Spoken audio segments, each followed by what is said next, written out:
વિમાન દુર્ઘટનાના મૃતકોની ઓળખ માટે પ્રક્રિયા શરૂ થઈ ચૂકી છે અને અત્યાર સુધી 132 મૃતકોના ડીએનએ રિપોર્ટ મેચ થઈ ગયા છે, જ્યારે 97 લોકોના મૃતદેહો પરિવારને સોંપી દેવામાં આવ્યા છે.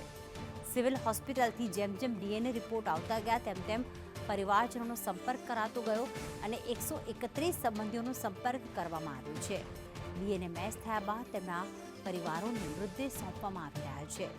વિદેશી મુસાફરોને પ્રોટોકોલ મુજબ મૃતદેહ અપાશે.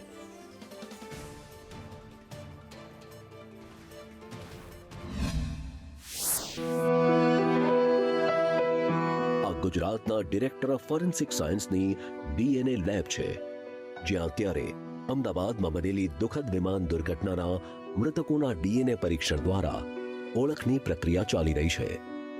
આઇસોલેશન લેબ ડીએનએ દ્વારા ઓળખની પ્રક્રિયામાં સૌપ્રથમ આઇસોલેશન લેબમાં પોસ્ટમોર્ટમ સેમ્પલ તેમજ ઘટના સ્થળેથી મળી આવેલા માનવીય અંગોનું પ્રાથમિક પરીક્ષણ કરવામાં આવે છે. DNA isolation